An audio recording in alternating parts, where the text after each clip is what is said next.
All right, listen, here's two things I'm going to say. One, you created history tonight, or you made history tonight, right?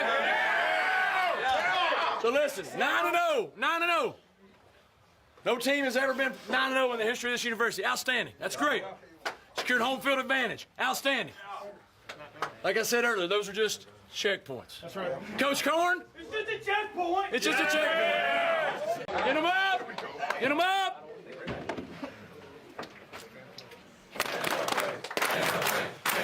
Bulldogs went down. And down. Let the Flames win. Higher, higher, higher.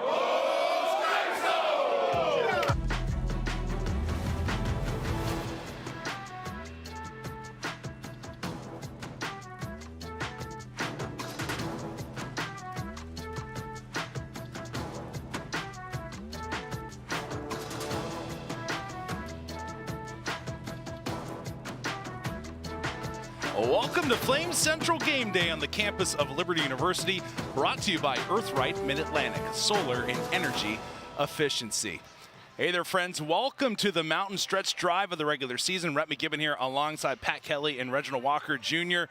The race to a New Year's Six Bowl is on for the Flames. Is this in their wheelhouse? I think it is. I think when you look at so many factors of it, I think if you finish undefeated, that's going to get obviously the conversation going. And then I think when you look at this team from an eye test standpoint, offensively, one of the more explosive offenses in the country, creating a lot of turnovers on defense, I think this team is good enough to be considered for sure for the New Year's Six. They're going to have to get some help, but I think they're good enough. Yeah, they definitely are good enough. I mean, you look at the offense, they're putting up gaudy numbers. You look at the defense, they're taking the ball away. They're a fun team to watch, but just like Reggie said, they're going to need help. They're going to need losses from probably a Tulane, from an Air Force. It's a team that could, yes, be a New Year's Six team, but again, need some help. Yeah, let's take a look here at the rankings that are beyond the Flames' control. You mentioned Tulane at number 20, JMU doing everything within their power, with some help from the government, it seems, trying to get into a bowl game this year, currently sitting at 21, Liberty at 25, and then there's those teams on the outskirts, Fresno State, another one that is knocking on the door. A Liberty team, though, finally ranked at 25. We need to mention that as well. Ranked in the AP poll. The College Football Playoff Committee, they need to catch up. This is a team that should have a number next to their name in the CFP rankings as well. Another point I want to make real quick, likely going to see Fresno State and Air Force in the Mountain West Championship game. So one of those teams will get eliminated, but one of those teams will get a big win. Yeah, it doesn't mean that we're not rooting for a loss from either or both of those teams today. Again, Liberty needs, I do think they need some help. Anything that you can do to kind of help boost your case, obviously they need to keep winning. That's the most important thing. Continue to climb in the rankings that they're in currently and really force the college football playoff team's hand. Yeah, 100%. You talk about Tulane. This is a team that does have a bit of a cupcake schedule going forward. Tulsa on their schedule, Florida Atlantic and UTSA. No real heavy hitters there. So Flames are going to need them to look ahead and potentially stumble. Here are the standings currently in Conference USA. Liberty still undefeated, sitting at 7-0. You see, followed by Jacksonville State, not eligible for the Conference USA Championship. Where it gets real interesting is today. New Mexico State taking on Western Kentucky at Western Kentucky. This game will play a large role in who will meet Liberty on December 1st. Yeah, it certainly will. I like this New Mexico State team. The job that Jerry Kill has done, I think, is an absolutely tremendous job. I do think Western Kentucky just has more firepower, more talent on their roster. Between Reed and Corley, no, that's not a legal firm. That's their quarterback-receiver tandem. I think those guys are dynamic. They've got some potential to possibly play in the NFL one day. I think Western Kentucky just has more firepower. I agree with that, but you mentioned Jerry Kill and his prowess and his ability to scheme things up. I think that's going to be a much lower scoring game than people expect. Keep an eye on New Mexico State, keeping it close, but I'm with you. I think Western Kentucky finds a way to win. How much does momentum play into this, though? Because the Aggies currently on a 6-game win streak. It's November, right? So wild things start happening. No, I always say November to remember, if you want to call it that. That's very catchphrasey, but it's that time of year, and you never know what's going to happen. If you have any questions about what I'm saying, look no further than Stillwater, Oklahoma last week. Bedlam, Oklahoma State takes down Oklahoma. It's that time of year. You get late in the season. People are pushing for postseason spots. Because here's the thing to remember, and I don't love to talk about this stuff, but this is just a fact. When you get to this point in the season, and you got teams sitting there with 5 losses or already with 6 losses, guess what, guys? There are coaches trying to make sure they get to the postseason. They don't want to be the victim of being a midseason firing. Right. All of those things, players start thinking about draft stock. All of that becomes a factor, and all of a sudden you start seeing people perform in ways that you hadn't seen all season. That's why November in college football is so special. If Western Kentucky is able to pull off a win today, they will now be within a game in the Conference USA standings of New Mexico State. So you look at the schedule for both sides. Western Kentucky, Sam Houston, winless on the season. FIU has stumbled down the stretch, okay? New Mexico State, this is where it gets a little tenuous for them. The Aggies face Auburn next week. That's going to be physically demanding on them. And then they follow up with Jacksonville State, who has been a power in Conference USA this season, first year of the FBS. How much is that Auburn game going to play into this for them? From a physicality standpoint, it is major. You can go into those games, and the coaches talk to you, they'll say it loudly. We just want to get out of here healthy. Now, they don't say that publicly because they don't want to concede, right, that they're probably or likely potentially to lose some of those games. But they'll say it quietly to anybody that'll listen. We just want to get out of here healthy because we've got other things to play for. And that's going to be a factor to me when you play Auburn late in the season like that. It's something always to watch. Yeah, I don't think they have much of a chance in the Auburn game unless their coach is looking for another job or something along those lines, maybe looking ahead. Right. I don't know. You're exactly right. I think the physicality of this Auburn team is really going to beat them up. You're really just hoping to get out of that with your 2 deep, healthy, and able to play going into that next week. Took me a minute, but I got it. The Auburn coach was. I understand. Yeah. I was there. Yeah, okay. He was there. All right, turning our attention now to our Century Exterior Scouting Report. We look at ODU, and this kind of goes back to Kyrie Irving when he said, "Hey, young bud, get buckets." This is, "Hey, young bud, long ball." Yeah, this is a really explosive offense. 5 pass plays this year, 50 yards or more. Tied with Auburn, Georgia, Notre Dame in pass plays of 40 yards or more. They've got 3 receivers that average 20 yards a catch, which is very similar to Liberty. It's a dynamic offense. I mean, they're very fun to watch when they stay on the field. But they're like Jekyll and Hyde because as explosive as you just mentioned, they only average about 203 yards passing per game and less than 8 yards per attempt, which means when they're hitting throws, nice numbers, but when they're missing them, this offense can get really, really bad. On the flip side of this, you look at this Liberty offense, explosive, playmakers everywhere, passing game, running game, consistency, all of those things are a factor. It's going to be a tall task for this Old Dominion defense. Yeah, there's no doubt about that. I love this offense. And one group that doesn't get enough praise is that offensive line. Those are just road graders. I mean, they are plowing people. They're getting good push. They're allowing these backs to not be touched until 3, 4, 5 yards downfield, and that's a recipe for success. Feels good to have people movers, doesn't it? Must be great. Pat, I'm going to put you on the spot here. You have obviously been covering Liberty football a long time, part of the program as well. Is this the best running back group that Liberty has had, and O-line? 100%. It absolutely is, and that's not to knock any of the guys that I played with. Offensive line, I got a lot of buddies that I still connect with. This is absolutely the best O-line running back tandem. I mean, you look at the depth on this team.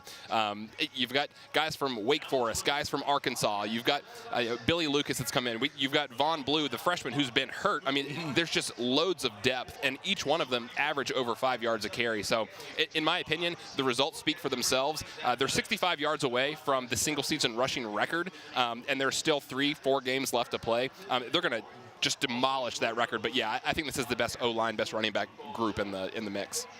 And I want to add to that from this standpoint, especially what you just said about the rushing numbers. We're in an era where everybody throws the football.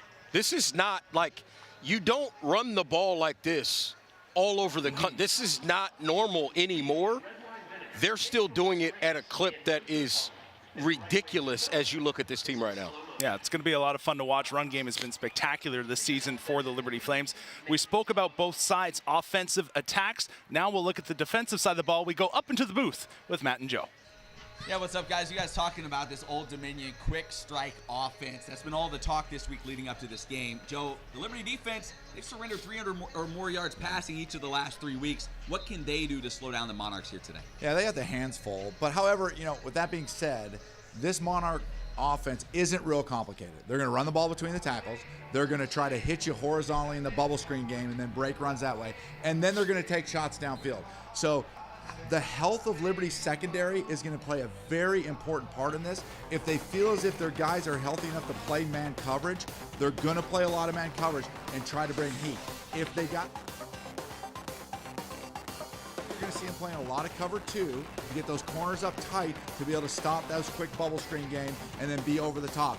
And then also, I think down in the red zone is going to be the big thing, is you're going to see Liberty have to play a lot of man-to-man in the red zone because big Kadarius Callaway, the running back for ODU who's back now, this guy's a load. This guy's a Rhett McGibbon type of load, and he can bring the heat, so you're going to have to really crowd the box, especially down in the red zone. So they got a tall task, but ODU's not complicated, so that helps them out a lot. And one other thing to keep in mind, guys, ODU has given up more sacks than anyone in the nation. We know getting to the quarterback has been a struggle for the Flames this year. Perhaps today they are able to put a little more pressure on the QB than they have in recent weeks. Joe, I got one question before I let you go. What are you doing texting me at 5 a.m. about what you're talking about? I'm trying to get some beauty sleep here, and you're sending me these messages. Hey, Rat, listen. Yeah. It's game day, baby. Let's go. That's the first thing I read in the morning. Yeah. Joe Yock, put the phone down. All right. Thanks, guys. Have a great call. Defensively, you talk about Liberty against ODU there, but when you look at ODU, any worries for them defensively in the sake of quick strike offense? Time of possession, not a big factor for this team. The Flames just grind on you, wear you down. Are you worried at all about the defensive depth of the Monarchs in this game, being able to withstand what Liberty brings? I am, yes. And if you look at this season, they've had 4 games this season where they've had double-digit leads going into the second half, and they are 1-3 in those games. Up 21-3 against Marshall. They gave up, I think, an 11-point lead against Wake Forest. It's a team that it feels like, yeah, when your defense is on the field for that amount of time, you're going to get worn down, and you're going to, as you start to break down, you're going to give up those chunk plays. And the problem against a team like Liberty is, and we'll get to more in-depth on this when we get to the keys later, they can get to the edges on you and create a lot of problems. And now that defensive front, that front 7 is forced to run sideline to sideline, up and down the field. That gets real old real fast, especially for the big fellas up front. That's something to keep an eye on in this game, for sure. All right, let's turn our attention now to our Carl Miller Realty Field Pass. And you look at a guy that Coach Ricky Rahne absolutely loves. Jason Henderson has been a staple for his group ever since he came to ODU. Big body linebacker, leads the nation in tackles. I'm just blown away by his biceps. My gosh, I mean, look at those things. Goodness gracious. It was interesting to hear Coach Rahne speak on his conference earlier this week and say that he thinks when this guy's career is over, he can be in the College Football Hall of Fame. I think that's tremendous praise. But, I mean, this guy's just a tackling machine. What I love about him, as much as he gets to the football, it's the physicality is important, but it's his intelligence that gets him there. He diagnoses what's happening in front of him really, really quickly and then attacks. I call it detonating, right? How quickly does your mind go to your body and detonate you to go make plays? His is amongst the best in the nation. Liberty loves to target the best defender on the field and put them in difficult situations. Is Henderson going to be up to that task? I think that's always something to watch in these essentially option-based offenses. When you get into, and you know how this goes, Pat, like all of this option stuff is about who you're reading, and that person is often the person that doesn't get blocked. The only problem with not blocking Henderson is he might make the play before you get a chance to make him figure out what he's reading. But at the same point in time, if he's up around the line of scrimmage, I think there will be several situations where they make him the read guy and make him make a decision, and then they play off of him. I think if they can do that effectively in those situations, they're going to have a lot of success against this defense. All right, joining us now, part of our field pass, the man, the guy that says they look like he could be related to John Legend, is Noah Frith. Noah, this wide receiver group of yours coming into the season, lots of question marks due to injury from C.J. Daniels, yourself over the years, but talk about the tenacity and adversity this team and your position group has faced and how you guys have overcome that. I mean, we'll always overcome anything, but adversity builds champions. So adversity was nothing we were aside from. We always knew that one of us, especially me, always been hurt over the years, and CJ early on in the year, we knew that could have happened, so I let everyone know, we got the whole room make plays. It ain't just me, CJ, or whoever y'all think it is. It's the whole entire room. So everyone's ready. It's a next man up mentality. That's what we play with. No, it's Pat Kelly here, former receiver. I'm curious, when you come out and you look at this ODU defense today, are there any matchups or coverages that you've seen on film where you just start licking your chops when you line up at the line, you look at the referee, you say, hey, I'm on, I'm off the line. Anything where you're like, oh, we're house calling this one? Oh, yeah, for sure. I mean, they run a lot of robbers, so they got a robber in the middle of the field. But we got some play actions to bring that robber out of his position. So we get him down that play action. We got some posts and big plays behind his head. So hopefully that's what I'm looking forward to, getting behind his head, flooding some zones, and the 3 robber coverages and all stuff like that. That's all I'm feeling. It's Reggie Walker here. I know as a former defensive back, you guys love picking on us, but I have to ask you this. When you guys go back and watch film, because this offense, particularly in the running game, is so prolific, when you go back and watch film as receivers, do you guys sort of compete at who's the better blocker and maybe talk a little trash in that wide receiver room about what that's about? Of course, man. Well, we know every single knockdown we get. That's our goal, especially how much we run the ball. Our goal is to have at least one or 2 knockdowns a game. We make sure we talk about all those blocking. That's very important. Big plays happen because receivers block. We need the whole team. Well, great stuff, Noah. Thanks for the time, and thanks for joining us here on Field Pass. Man, thank you so much. All right, that was Noah Frith, a part of this group, and kind of want to throw that question to you guys as well. I think there are a lot of question marks about the wide receiver unit. You know, gone are the days of AGG. He's the last big target, I would say, was a regular red zone threat for LU. Demario Douglas has come and gone, a different look, but just great in open space. When you look at the wide receiver group, C.J. Daniels has stepped up when called upon. You've also had Noah Frith last week, had a big game. Is it really a next man up scenario in that room? I think it really is. You know, I think it's a deeper group than we maybe thought originally. You've got Smoot, you've got Sibley, you've got C.J. Daniels. The results kind of speak for themselves. I think it does help that this running offense opens things up or puts guys in those one-on-one situations, which, hey, this team has really capitalized when their number has been called. But I think a lot of that goes to the offense and the success that they've had. I totally agree with that, and you can look no further than their yards per attempt, over 10 yards per attempt. That includes 0 yards for incompletions. So if you're getting over 10 yards per attempt, that tells me they're getting a high clip of actual completions, and those receivers are doing something with it. It's not a matter of if they're talented enough. It's the old mentality. The only one keeping some of these receivers under 100 yards a game is Jamie Chadwell, and the fact that they run the ball so much. Do you need a wide receiver number one? You know, so many teams talk about it. That's our number one guy. That's our big target. Is that a necessity in this Liberty offense? I don't think it's ever a necessity when it's not defined what a number one is. And what I mean by that is a number one is who can get open and get what we need when we need it. It doesn't have to be the biggest guy. It doesn't have to be the fat. It doesn't matter what that guy looks like.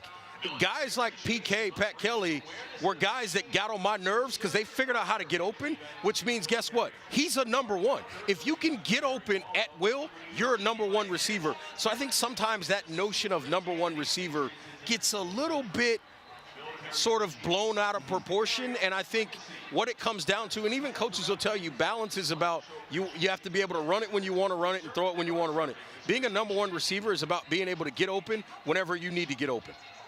Yeah, I think it depends on, one, the offensive scheme that you're running, and then the success of the run game. And looking at this Liberty offense, you don't really have to have a number one receiver because they run with so much success, with so much frequency as well. So I don't think you have to have a number one. I think Reggie put it pretty well.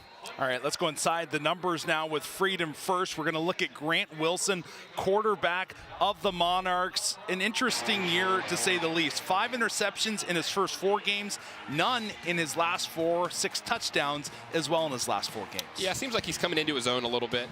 You know, passer rating hasn't been the best. Completion percentage isn't all that great. I think he's in the mid-50s.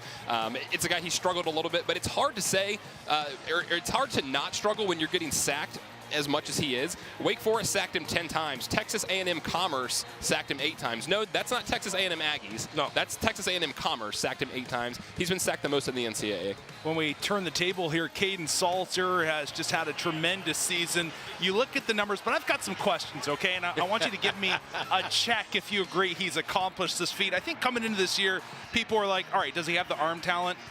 Check. I would say he does. Protects the football. Check. And then he extends plays. Check. What else does he need to do in order to improve? Because he feels really good right now, and I know there's always improvement needed, but what is that? I think there are times, and it's not all the time, but I think there are times where when he starts moving out of the pocket to extend those plays, I think there are times where he can be a little bit more aggressive with his feet to pick up some of those first downs as opposed to trying to force it downfield. And then he does that the opposite way sometimes as well. So I would say I would tell him this sort of, and I don't know necessarily if there's a drill for it, but this scramble drill, eyes up or eyes down, making the decision.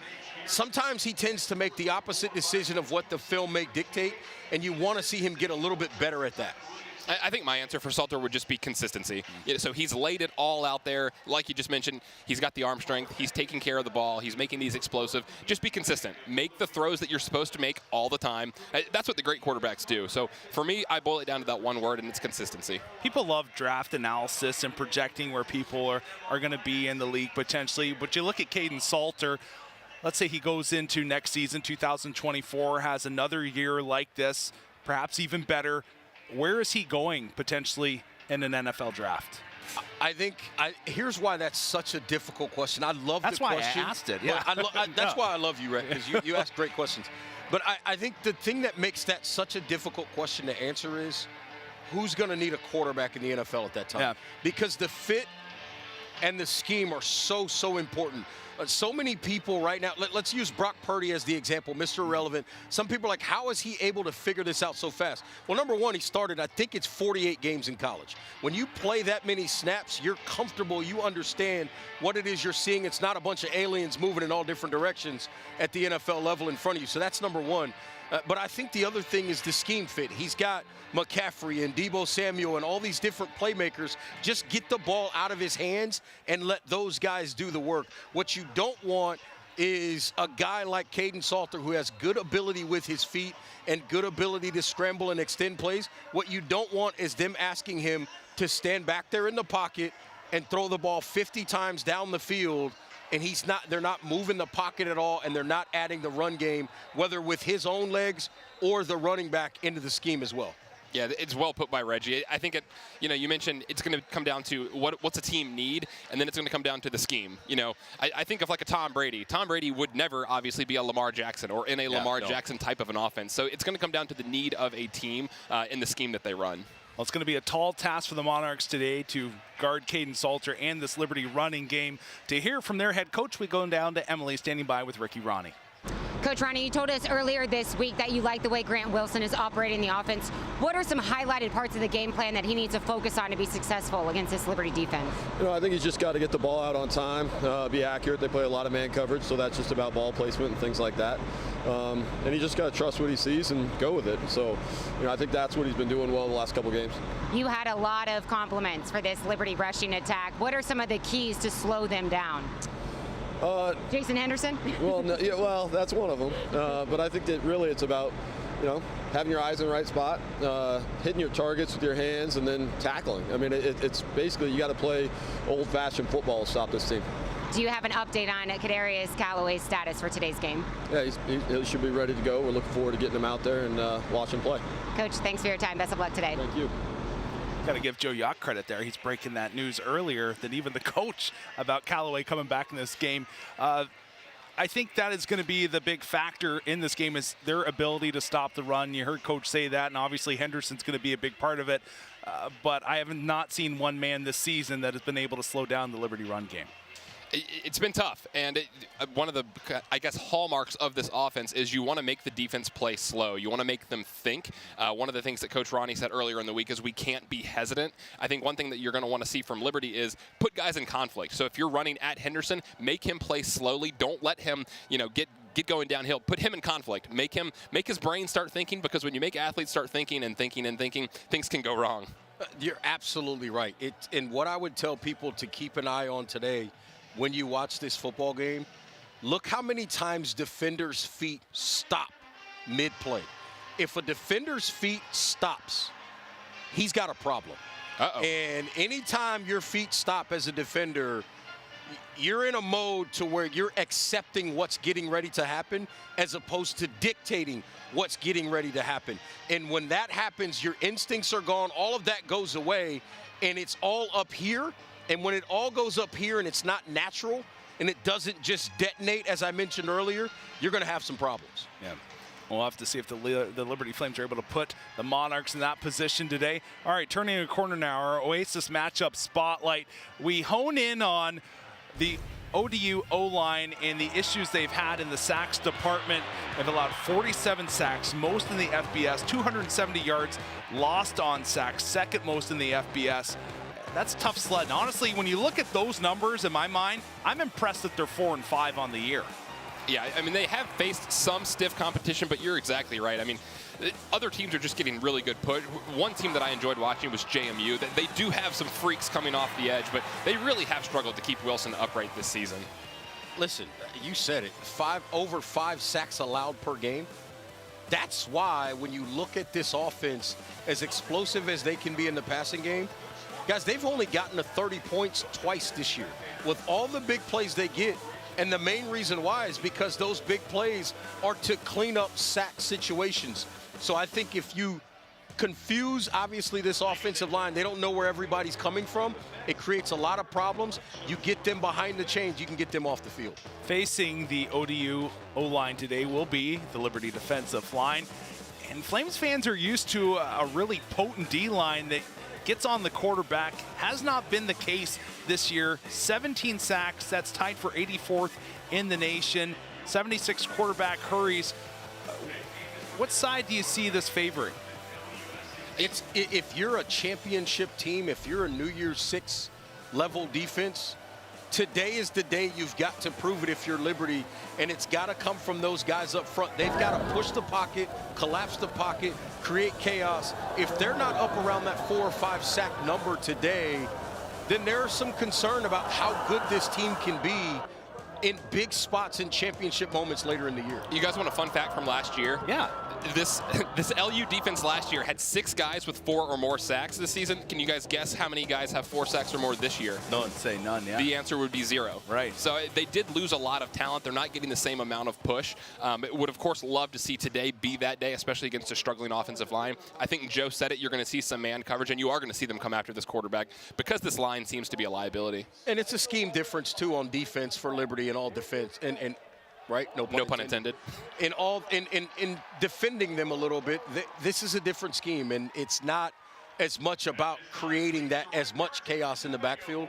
But I think today is a day that they're going to have to do that if they want to slow this offense down with consistency. Well, the man making that happen is Jamie Chadwell. He is standing by with Emily Austin. All right, Coach Chadwell, you guys have rushed for 300 yards in 3 straight games. What kind of problems and challenges does this ODU defense present in attempts to slow that run game down today? Well, they're a very unique defense, and so something you don't see all the time, and so it messes with some of your rules and different things, and you have to really be locked in on where certain guys are on the field, and so it does present a challenge. We put it on our O-line this week. Hey, you're going to have to play your best game for us to be able to, I'm not saying have to rush for 300 again, but be able to rush the ball consistently. They've met that challenge in weeks past. We'll see if they do today. As far as defensively for you guys, you want someone to step up on that side of the ball when things aren't going your way. How confident are you that someone will fill that void today? I think our guys had a great week. I think they know what's expected of them, and so I expect us to play well. I'm not saying we're going to play perfect, but I do believe that you won't see us, if something bad happens, letting it affect us like it did the last week or so. We've had good leadership this week, and I'm expecting our captains on that side of the ball to handle business. All right, Coach, a chance to go perfect 10-0. Best of luck today. Thank you, Flames. You heard Matt Warner mention earlier that this is a Liberty team that's given up 300-plus yards through the air in 3 straight games.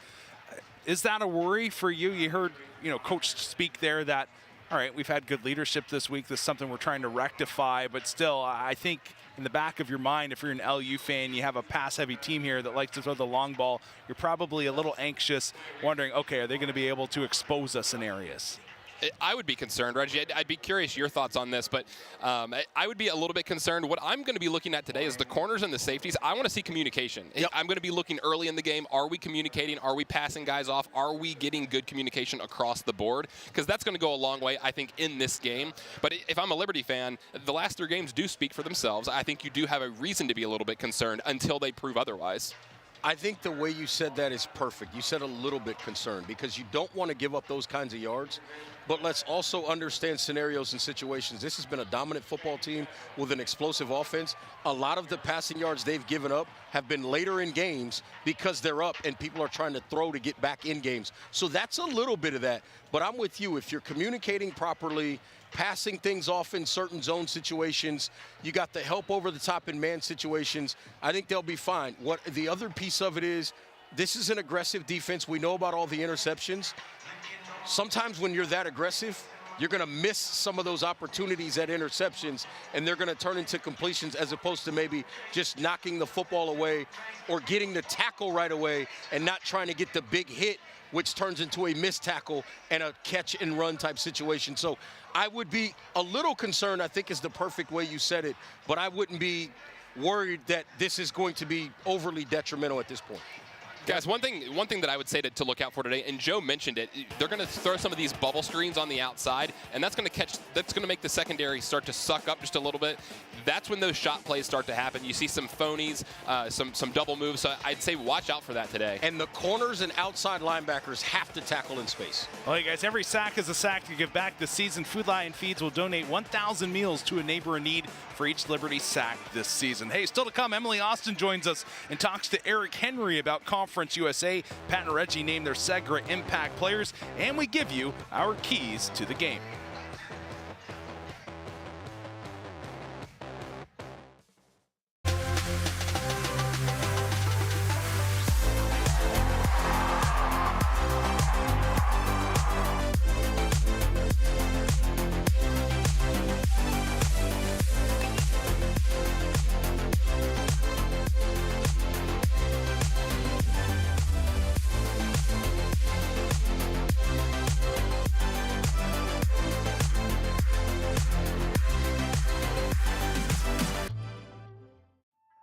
Champions are not born.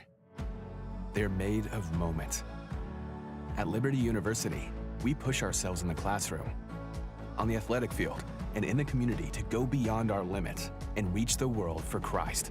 Every play made, every assignment completed, and each friendship formed is a testament to our dedication to that mission. These moments matter and make us champions. Become a champion for Christ at Liberty University.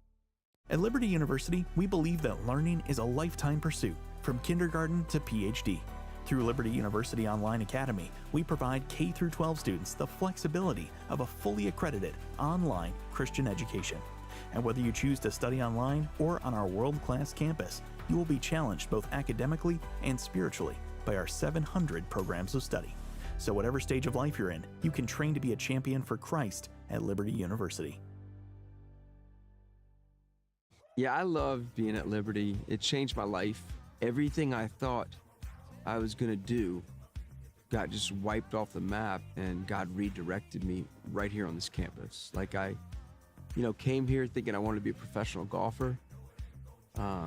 Left here thinking I'd be in real estate with my dad in the Northern Virginia area, and ended up in music. The entire plan for my life began here. Well, welcome back to Flames Central Game Day. Beautiful day for football on the mountain. ODU and Liberty coming up at 1 p.m. on ESPN+. Well, hard to believe that the conference schedule is winding down. We're already reaching mid-November. With more on Conference USA action, news and notes is Emily Austin in studio. Looks like you guys are having a great time out there on the mountain, but the party in the CUSA is right here in studio, and we have a new member joining the party this week. It's Eric Henry. He's now with 24/7 Sports, but he previously covered Conference USA for more than 5 years. Eric, thanks so much for joining us. Welcome to the party. Not a problem, Emily. Appreciate you guys having me on. So how have things looked, your overall takeaway to Conference USA? Give me some of your overall thoughts on what you've seen this season so far.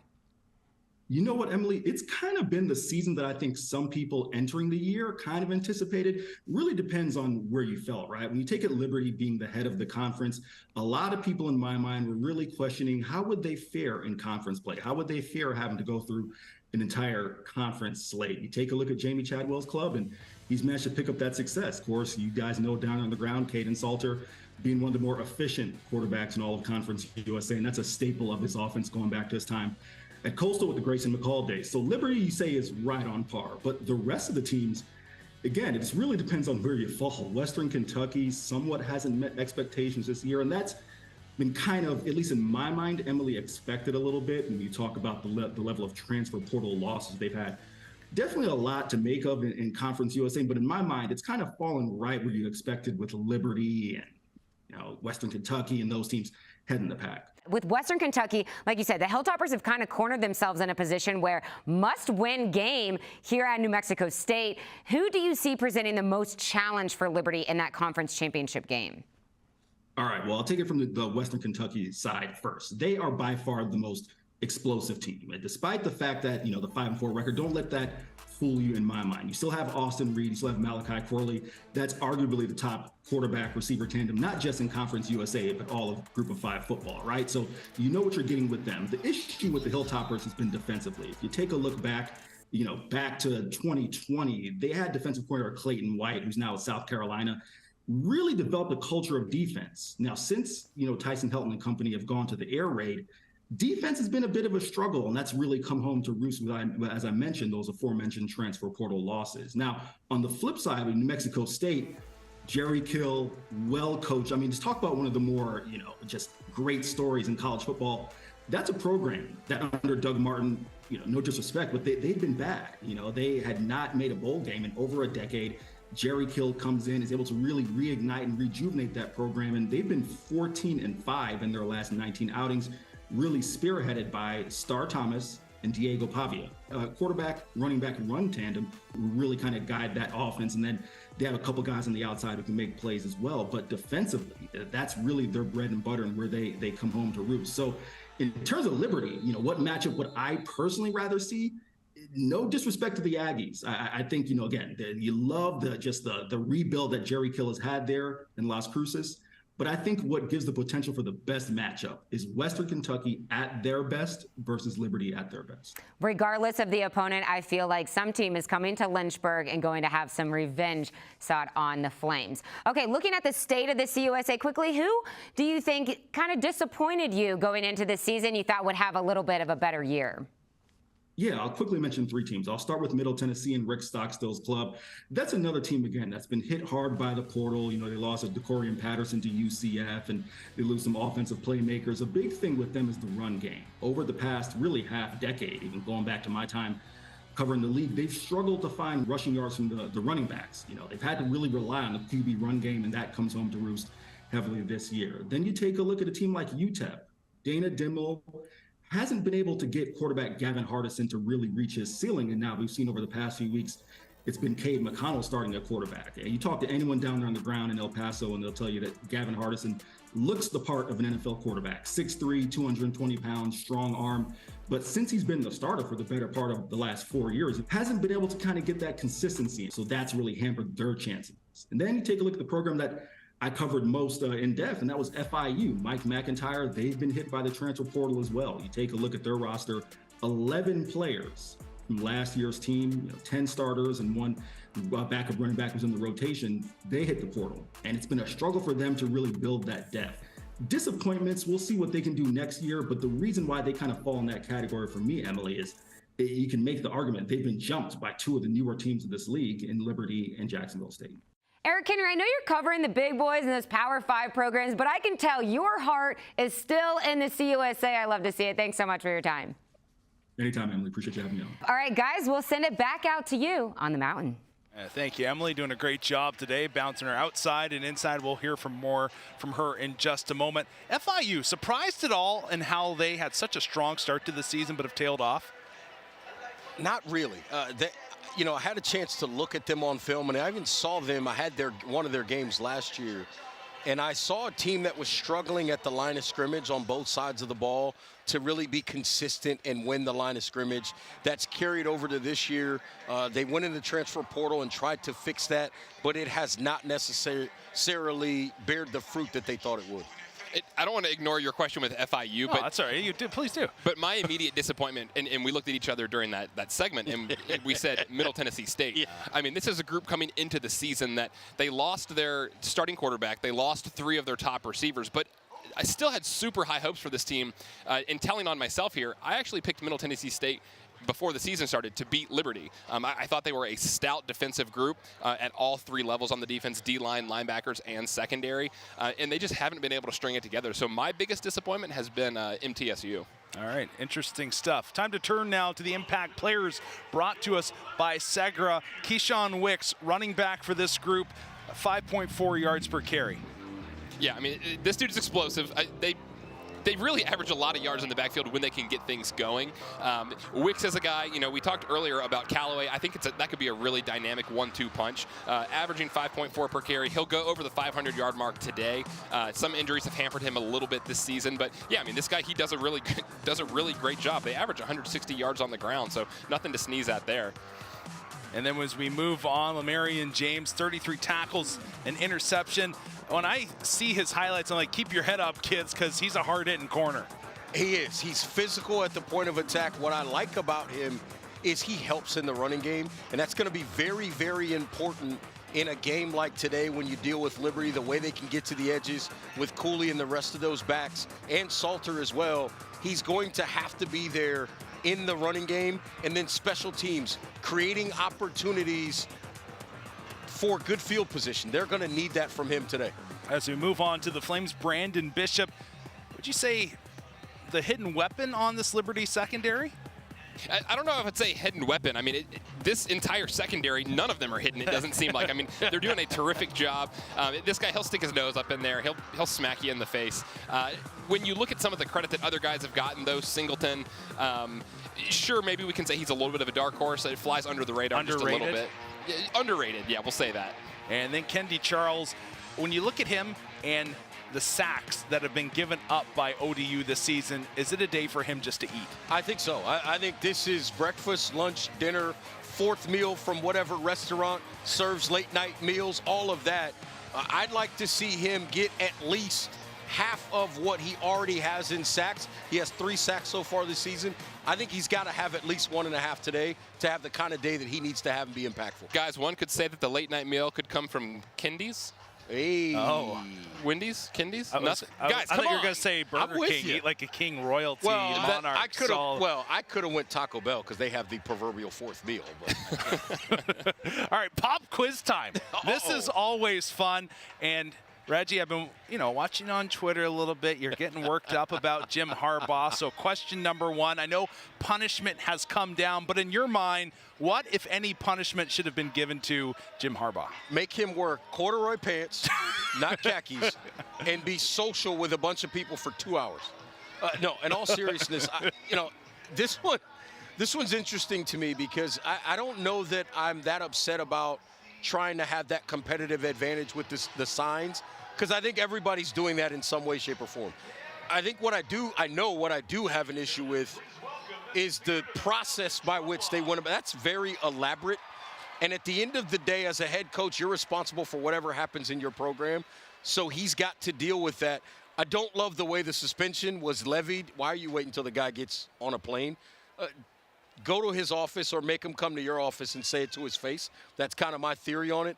But at the end of the day, I think the suspension, to me, I would have waited a little bit longer and then probably hit him with multiple games. So I think the amount of time is about right. I just don't know that I love the way they went about it. All right, Pat, I got a tough one for you. This is going to put Flames Nation either on your good side or your bad side. You know I'm never good in these situations. Is James Madison the best football team in the state of Virginia? Yes, James Madison is the best. They are stout on defense. I mean, they've had a couple injuries in the last few weeks, and it's not knocking Liberty. This isn't to say Liberty is not a great team. I think these two teams, if they were to play one another, it's a 3-point game. I think JMU, they're just very, very well-rounded. The defense is disgusting. They will get after you. They will rip your face off. And then from an offensive standpoint, they have a lot of weapons. They remind me similar to ODU in that they can take the top off. So I think that they do edge out Liberty. All right, I have one more question, but I'm going to save that for the post-game show. A little tease, but it is You're about always up to something. Yeah, Red. the newly proposed the playoffs, the 5+7 model. We'll talk about that in the post-game, so make sure you join us after the game here on Flames social media. All right, great thoughts all around. Always a special weekend on the mountain when the Flames honor those who have served in the military. With more on that, we head back down to field level with Emily Austin.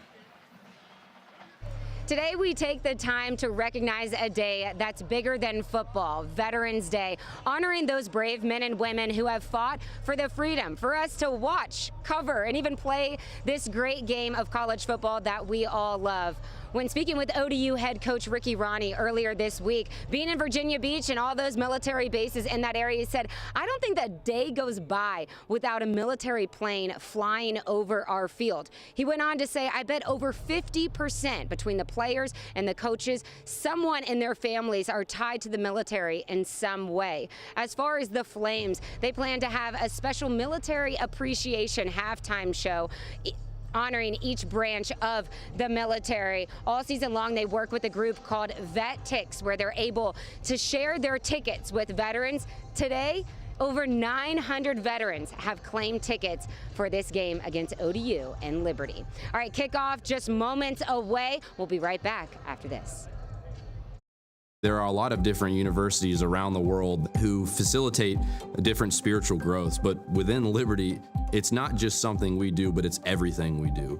It starts in the classroom with professors who are opening with a devotion and with prayer every single day. I've had classes where that's all we've done for the 50 minutes we've had class, and it's not because that was the plan, it's because that's how God moved. It's a community of people who are all here for the same reason, ultimately to train champions for Christ.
Accept the loss, I'm hard-headed. Risk anything to be great, and I'm not letting nobody rob. Now the Peebles three, boom. I can make nice or make history. Bounce pass, Robinson dunks it. Vincent, long three, near side, boom. Corner road for three, you bet. Cleveland going down the baseline and dunks this one down.